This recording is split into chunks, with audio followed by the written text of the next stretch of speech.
mirë, kthehemi në këtë pjesë të fundit të programit, tashmë për të folur për hipertensionin, për rolin e ushqimit në kontrollin e tensionit të gjakut. Kripa e tepërt ne e dim tashmë që nga faktorët kryesorë që ndikon në rritjen e tensionit, tashmë që vjen vera sigurisht ne mbasi dhe lëshojmë pak dorën dhe mund ta teprojmë me kriprat apo me ngrynat në ushqimet tona, sigurisht se pjesa më e madhe tashmë shkon dhe me pushime dhe humbasim pak atë rregullin, sigurisht që sidoqoftë kujdesi duhet të jetë. Për personat sidomos që vuajnë nga tensioni i lartë i gjakut, duhet të jenë akoma më shumë të kujdesshëm, tani duhet qenë se është edhe sezoni veror. Për këto edhe shumë këshilla të tjera, Anila Kalleshi e ftuar në studio. Mirëmëngjes, dashur, kënaqësi. Mirëmëngjes, mirë se erdhe. Mirë se u gjeta. Duke shumë në formë si gjithmonë. Si gjithmonë, po. Anila, tani që jemi dhe në këto temperaturat të larta, ditë nxehta vere, sigurisht që hidratimi është kryesor, por edhe ushqimi patjetër që ka rolin e tij dhe sidomos për personat që vuajnë nga tensioni i lartë i gjakut. Çfarë duhet të bëjnë? Si duhet të kujdesen? Organizata Botërore e Shëndetësisë raporton që 1 ndër 3 persona të rritur vuajnë nga hipertensioni. Është një ndër shkaqet më të mëdha të vdekjes, le të themi, hipertensioni, duke u radhitur së bashku me diabetin dhe një sër problemesh sëmundisht të tjera kronike, le të themi, një ndër shkaktarët kryesorë të vdekjes. A menaxhohet? Natyrisht që menaxhohet, po fillimisht unë do doja të thoya që të gjejmë shkaktarin. Mund të jetë ndoshta një problematik me veshkat, mund të jetë një çrregullim i aortës, mund të jetë një faktor gjenetik, por ushqimi dhe stili i jetesës natyrisht që është primar dhe luan rolin kryesor. Jo të gjithë jemi të kujdesshëm në ushqimin, sidomos pas të 40-ave, qoftë çrregullimet hormonale, por zakonisht hipertensioni shfaqet në një moshë shumë më të re tek meshkujt dhe tek gratë zakonisht pas periudhës së menopauzës fillon të shfaqet hipertensioni.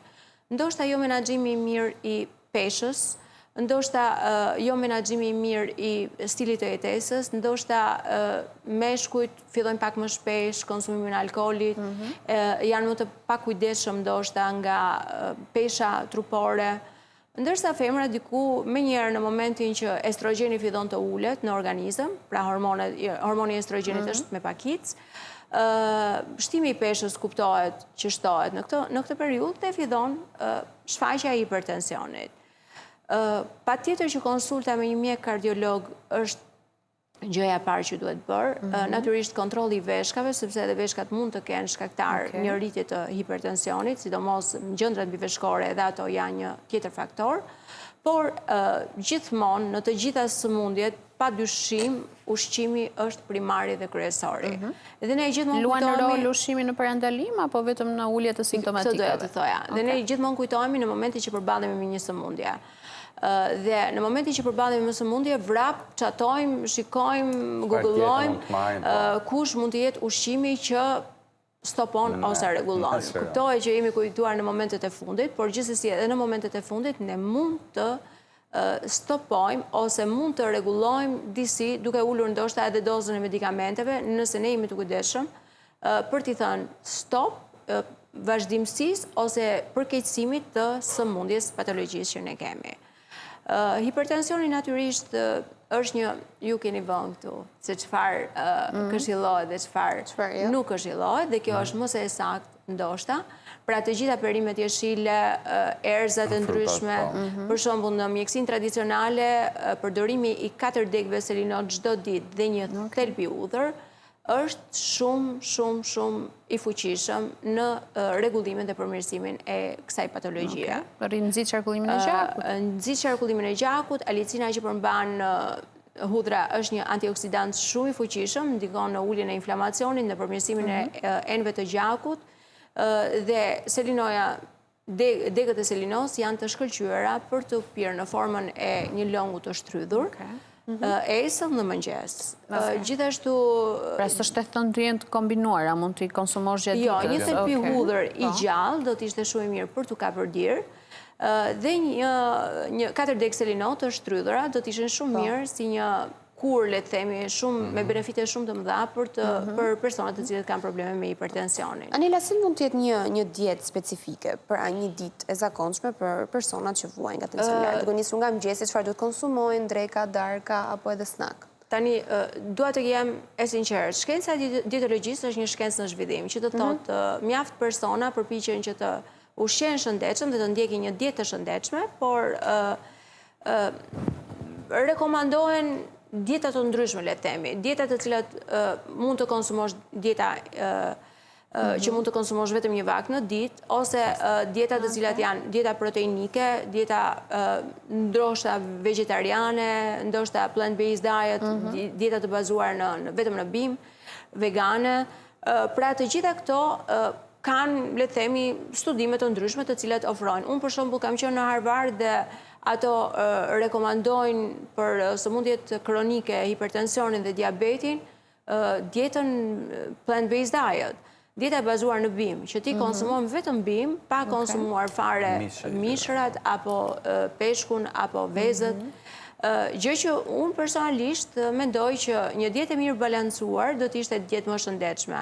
Natyrisht, një dietë për hipertensionin duhet bazohet shumë dhe në acidet yndyrore omega-3, pra në yndyrnat e shëndetshme, në vajin e udhjerit, në salmonin, në konsumimin e salmonit. Ndalemi pak tu të yndyrnat, Anila, sepse ka pasur shumë polemika, shumë diskutime për sa i përket yndyrnave të mira dhe të këqija, për çfarë është realisht yndyra e keqe dhe çfarë është e mirë për shëndetin. Për shembull, dikur gjalpi thonin që duhet konsumuar me pakicë, tani dalin sa studimet e reja që thonë që jo, gjalpi është nuk është detyrimisht i keq për nuk është yndyrë e keqe. Si qëndron e vërteta, për sa i përket yndyrnave? Unë personalisht të them të drejtën, kam dëgjuar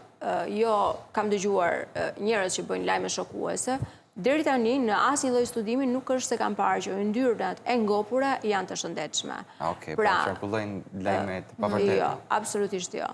Të paktën në studimet shkencore që janë të bëra, pastaj në studime për lajke, për tituj bombastik, mund të thuhet që konsumoni gjalpin, konsumoni. Mishi pa yndyrë natyrisht është i rekomanduar deri në një farë mase. Pra, sëmundjet kardiake janë shtuar shumë vitet e fundit. Dhe vitet e fundit janë shtuar jo si, le të themi, si pasoje ndryshimit të cikleve, apo gjenetikës, apo janë ndryshuar nga stili i jetesës dhe nga konsumimi i tepërt i disa ushqimeve. Në kohën time, se unë i përkas dy epokave, asaj epokës ku s'kishe me çfarë të ushqeshe, dhe tani që ke me çfarë të ushqesh, dhe shikoj brezin se si ka ndryshuar. Para viteve 90 të gjithë ishin slim fit. Ishin shumë të rrallë personat të cilët kishin peshë trupore të tepërt. Madje në Shkodër ekzistonte një shprehje mos më bëj si 100 kilsh, sepse një person 100 kilsh ishte shumë i rrallë në qytet dhe ai personi dukesh si një person kështu i fortë, sepse ishte me krah të hapur edhe dukesh si një person i cili ishte i fuqishëm. Në fakt ai ishte të rrallë. Ai nuk ishte ashtu, le të themi. Dhe në atë kohë, konsumimi edhe i gjalpit që ju thoni, dhe që në atë kohë rekomandoheshe për të konsumuar, ishte një pako gjalp për gjithë familjen, të konsumoheshe në javë, le të themi. Dhe ishte aq e pakët ajo gjë, sa që nuk mund të ishte e dëmshme. Dhe unë them shumë shpesh që nëse ti konsumon edhe baklava, por nëse e konsumon një herë në shumë kohë, nuk është e dëmshme, absolutisht. Por nëse ti e konsumon, e ke një konsum të përditshëm, pra nëse në natën e vitit të ri ti konsumon një kallop baklava, nuk do të ishte në një mëkat i tmerrshëm. Por nëse ti do konsumosh gjithë tepsin, patjetër që do të jetë i dëmshëm. Sigurisht, do të kishe pasoja. Po për sa i përket vezëve, ndalemi pak te vezët, konsumi i vezëve për disa është, pra do të pasur kujdes. 2 deri në 3 vezë në ditë janë të shëndetshme. Më tej pastaj janë futen te yndyrnat e këqija apo jo. Atëherë, në studimet e bëra për vezët, flasim për vezë organike bio, nuk po flas për vezët e pularisë. Po flas për vezët organike bio, të cilat ushqen me ushqim të shëndetshëm. Janë bërë studime dhe kanë treguar që proteina e vezës është pothuajse 96-97% e përthithshme nga organizmi. Proteina natyrisht është një ushqim shumë i shëndetshëm për muskujt tanë dhe muskujt na japin, le të themi, një gjatësi shumë të madhe nëse kemi një masë muskulare të shëndetshme në organizëm, të pa, le të themi, me shtesa tjera me proteina shaker, pluhur apo. Po them kur ne marrim ushqim proteinik të shëndetshëm. Dhe natyrisht kur flasim për personat të cilët vuajnë nga kolesteroli, sepse një person i shëndetshëm mund të konsumojë vezët 2-3 vezë pa problem. Madje ata që bëjnë sport mund të konsumojnë akoma më shumë të bardhën e vezës dhe të verdhën pak më pak. por kolesteroli që ka veza është një kolesterol shumë i shëndetshëm. Okay. Por nëse një person që vuan nga kolesteroli merr si le të themi thotë që prit se unë kam kolesterolin e lartë dhe nuk mund ta konsumoj vezën sepse veza quhet si një ushqim që ka kolesterol, këtu gabon. Sepse ky person që ka kolesterol të lartë duhet të kuptoj arsyen nga i vjen ky kolesterol i lartë dhe cili është ushqimi i cili ja rrit të kolesterol pa dashur. Nuk mund të jetë veza, mund të jetë një ushqim, një yndyrë jo e shëndetshme ose një produkt i cili qoftë edhe sheqeri, sepse nivelet e kolesterolit në gjak nuk rriten vetëm nga yndyra. Rriten nga sheqeri. Absolutisht po, sepse sheqeri konvertohet në organizëm në formën e glikogjenit në muskuj dhe pastaj kthehet në yndyrë trupore dhe në yndyrë në gjak. Jo më kot, ne themi që ushqimet e përpunuara, sheqeri është vrasës i ëmbël, le të themi. Dhe çdo kush duhet të ketë parasysh që sa më pak të konsumoj sheqer të çdo lloj forme, le të themi. Okej. Për të ndalur pak edhe tek pjesa e hipertensionit, por këtë herë për gripën.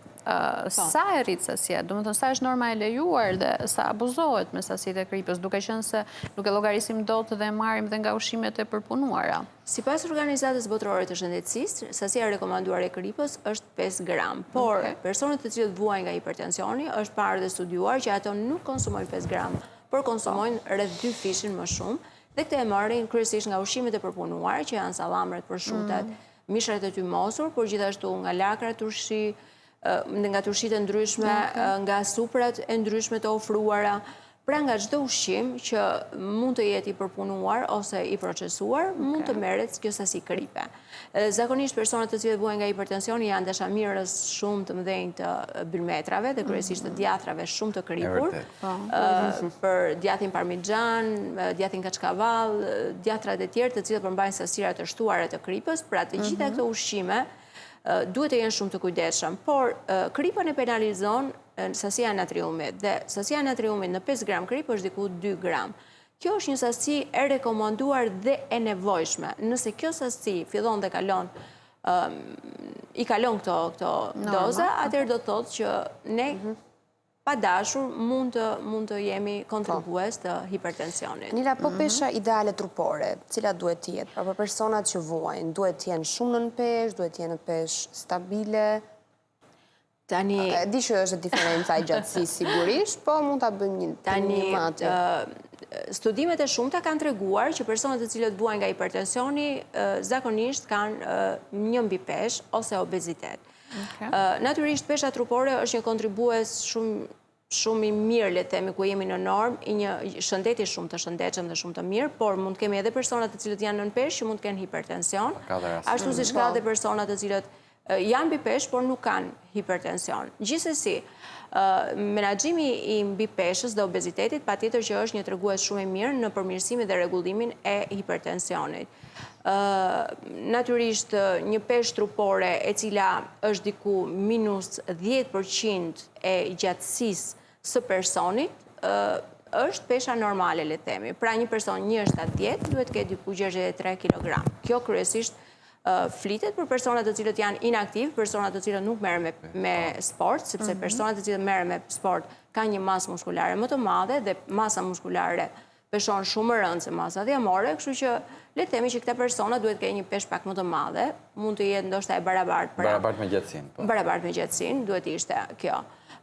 Por nëse ne jemi në këtë peshë, jemi normal, por nëse ne kemi shtuar diku 10% të gjatësisë, pra nëse jemi 1,70 dhe peshojmë 77 kg, këtu duhet të bëjmë të pamundurën për të rregulluar stilin ton të jetesës, duke u ushqyer shëndetshëm, por natyrisht edhe duke bërë aktivitet fizik dhe duke ndryshuar stilin e jetesës. Edhe gjumi është shumë i rëndësishëm. 6 deri në 8 orë gjumë janë thelbësore, le të themi, por nuk është e rëndësishme që ti të shtrihesh, të bësh 2 orë në drek, 2 orë 5 dite, apo e rëndësishme është që gjumi të jetë gjumi i natës dhe të jetë cilësor, pra mos të ketë zgjime ose... Si ndikon pagjumësia te pjesa më e madhe e njerëzve, pra në aspektin e shtimit apo heqjes së peshës?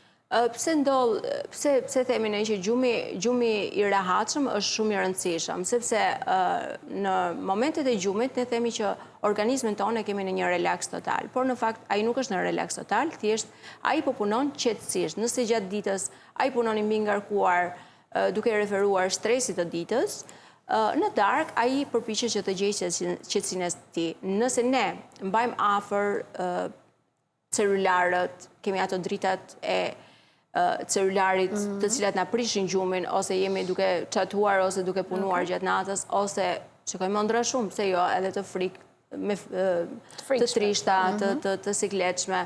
Zgjohemi shpesh sepse pim shumë ujë natën, edhe nevoja për të urinuar është, pra gjumi është prishur. Gjumi lidhet me nivelet e kortizolit. Pra, në rastin kur ne nuk kemi një gjumë cilësisht të mirë, ne rrisim nivelet e kortizolit, që do të thotë stresi, fillon të rritet, dhe stresi është një ndër faktorët kryesor të sëmundjeve kronike, le të themi, të diabetit, hipertensionit dhe të problematikave të tjera. Pra çdo gjë e lidhur. Okej. Dhe diçka të fundit, se jemi në fund fare tashmë, për të ndalur pak edhe tek pjesa e hidratimit në verë. Çfarë rekomandoni ju, sidomos për kategoritë që vuajnë nga sëmundje bashkëshoqërore, siç mund të jetë hipertensioni apo gjëra të tjera? Duhet ta shtojnë sasinë e ujit, duhet ta ulin? Organizmi ynë është i përbërë kryesisht nga uji. 55 deri në 60% e trupit ka në përbërjen e tij ujë. Gjatë verës, organizmi ka tendencën për të dehidratuar, sepse temperaturat e larta, uji është një rregullator shumë i mirë i temperaturës. Pra, në dimër, ai bën rregullimin dhe përmirësimin e temperaturave të ftohta në organizëm për të çuar temperaturën normale të trupit në 36 gradë, por si ja bëjmë kur është shumë vap, që temperatura është shumë e lartë dhe trupi fillon të djersisë. Pjesa më e madhe e personave të cilët kanë kaluar menopauzën ose andropauzën, natyrisht me humbjen e disa hormoneve, fillojnë të humbasin dhe shqisën e etjes. Që do thotë që organizmi i tyre thotë, po mua nuk më pihet ujë, nuk e shikoj të domosdoshme. Për këta persona kryesisht, për fëmijët e vegjël dhe për gratë të zëna, hidratimi është thelbësor, le të themi. Sepse moshat e tjera janë më të menaxhueshme dhe kontrollojnë vetë këtë shqisë. Në verë krahasuar në periudhë të zakonshme, do të thënë në temperatura të zakonshme, le të themi që nevojitet rreth 30 deri në 35 ml ujë për kilogram të peshës trupore. Pra kjo ndryshon në sajt aktiviteti fizik, të gjinisë, të punës që bëjmë çdo ditë. Dhe pra një person i cili peshon 70 kg, po themi, duhet të konsumojë diku 2 litra e 100 deri në 2 litra e 400 ujë. Por në rastin kur jemi në verë, në këtë stinë, është shumë e rëndësishme për të shtuar diku 40% më tepër konsumimin e ujit për person. Personat të cilët nuk është se janë shumë dashamirës të ujit, një ndër to futem edhe unë, domethënë nuk është se jam shumë dashamirës e konsumimit të ujit, por përpiqem që sasinë e ujit ta marr në mënyra të tjera, duke futur një frut ose duke futur diçka në ujë për ta bërë shijen pak më interesante, ndoshta edhe pak më të pranueshme. Dhe kështu jemi edhe të hidruar. Anil, është kënaqësi si gjithmonë. Faleminderit shumë që erdhe dhe verë sa më të mbar, se në krye detyrës zhitet tani deri fund korrikut, po sa më parë të vinë pushimet, aq më shpejt, aq më mirë është për ne të shlodhemi pak, kështu që t'uroj sa më shpejt i kesh edhe ti. Faleminderit shumë. Faleminderit ty, kënaqësi. Mirë, kemi ardhur dhe ne në fund, mos harroni pas pak është receta e mirës dhe bashkë do të shihemi nesër. Paqim.